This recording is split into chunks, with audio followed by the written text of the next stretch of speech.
worked with some of the best writers in the business: Jeff Johns, J. Michael Straczynski, Jim Starlin, and Mark Waid, just to name a few.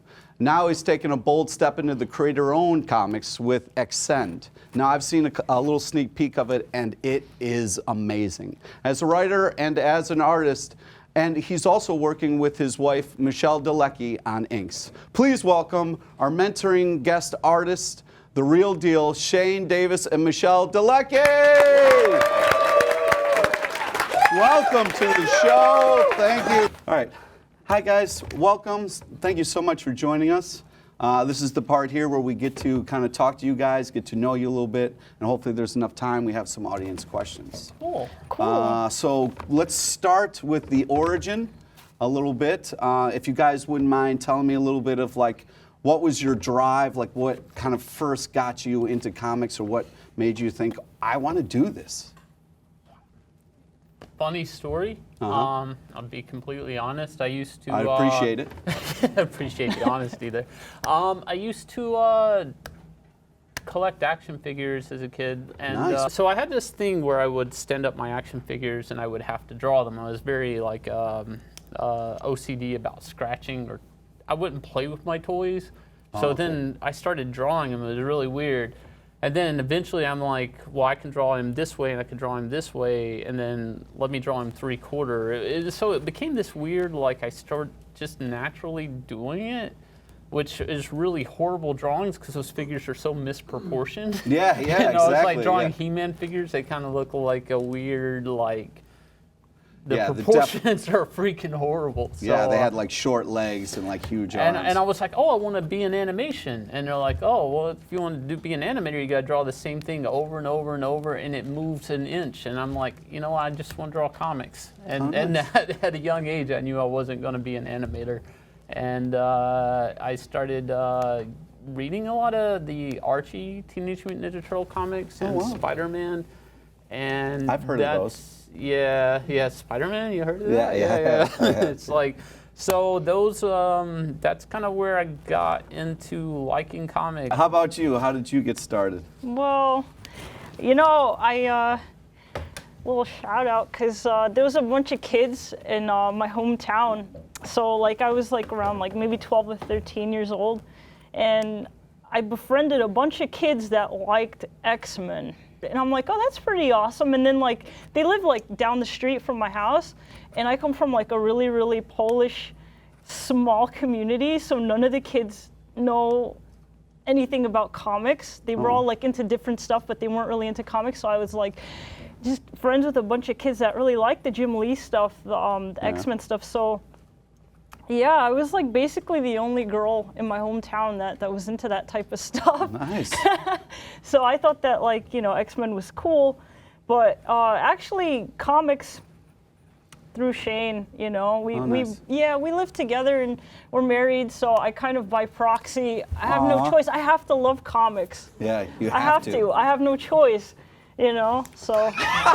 All right, cool. Well, let's talk a little bit about like making the decision to say, okay, I'm gonna make my living on comics. Were your parents like, no, that's a crazy idea? Or were they encouraging? Was your family encouraging with your dreams to pursue art and comics, or were they just like, get out of my house? How did it work for you guys? Actually, the public school system, start there, they were not.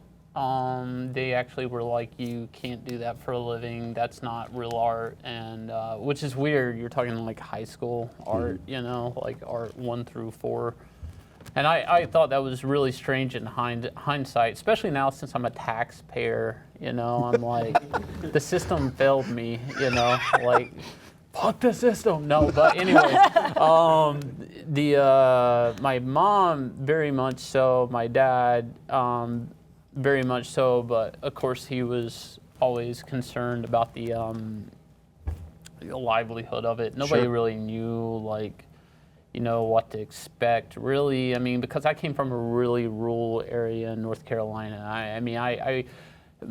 As a kid, I would go to the Heroes Con every year, every summer. So you're talking like I'm 13 years old going to Heroes Con just to show my portfolio to professionals. And it was funny, Now, Not would trying they to look date at it? Not trying to date. You know what's funny? Sorry to make Weird. No. Good tangent. I would show my stuff to Joe Quesada and Jimmy Palmiotti. Wow. And I think I told Jimmy one time, and he called me a name, an adult, just for bringing up, being like, "Hey, you said, you know."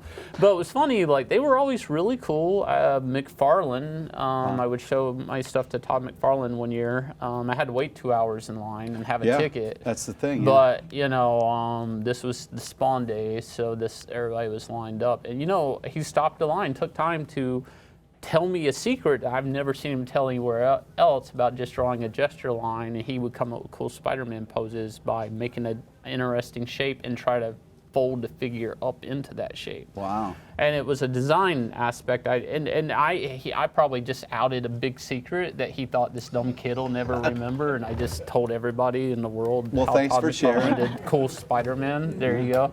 So, you went to the Cubic School? Yeah. Cubic School. So what happened after that? You get out and you're like, okay, where's my job drawing comics? Like, what was the journey I was like? actually showing my portfolio a lot before I even graduated the Cubic School. But I think that was a habit of me, just always just looking for tips and pointers on my stuff from pros from even before I went to the Cubic School. So I kept knocking on a lot of doors, and I ended up with a Robin fill-in that was redrawn by the inker, which was weird because it was not a great story, just the job in general. And so I ended up doing these weird fill-ins for DC every couple of months, which was weird. I was doing these fill-ins now that I look back at it, because I would have to wait like 3 to 6 months to see them printed. So it was kind of weird, like, why am I filling in for a book if I have to wait 6 months to hold it? Like, it just seemed like, so I kind of think in hindsight, DC was trying to give me not so much fill-in work, but they were just they knew they needed a break in the schedule, so they were trying to, I don't know, give me work. And at the same time, then I started working in licensing, which was weird because I still run across people on the street with a T-shirt I drew like, I don't know, like 10 years ago. So it's like, that Batman, I could do so much better now. And why am I looking at Batman T-shirts I drew, but I can't ever get a nice Batman job? Like, it's very, very weird effing stuff. So anyways, long story short, I did a lot of work in just licensing stuff. I mean, there's like Topps tennis shoes with Two-Face on it that I drew 10 years ago. Like, I mean, it's really, and it's like, I've never worked on Batman, but I keep coming across all this Batman merchandise I did 10 years ago in licensing. And I incorporated all that into when I then started getting more serious gigs, like on like the Batman Annual, where Jason Todd came back. That was probably one of my bigger gigs. And then Mysteries in Space was my first ongoing gig. And then worked with Brad Meltzer on the JSA crossover, and then Superman Batman run I had. So what was interesting is I took all those design elements from the merchandising stuff. I kind of remember the Todd McFarlane story. I guess this all comes full circle in a weird way. And I started incorporating some of that into some of the nice poses that I would come across on page. Because as a kid, even though I'm really a stickler about storytelling, as a kid I always liked, I would buy a comic when I would find a nice shot of a superhero in it I like. Because I had like 5 Spider-Man books I could pick from and only money for one.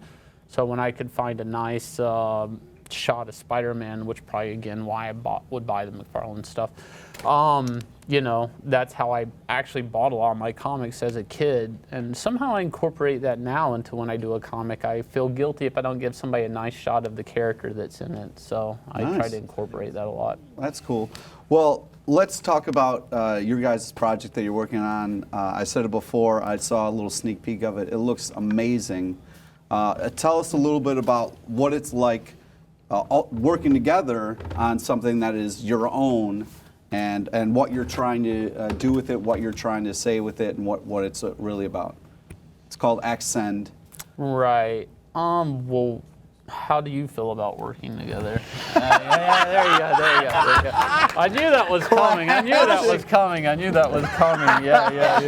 There you go. Hey, you know what?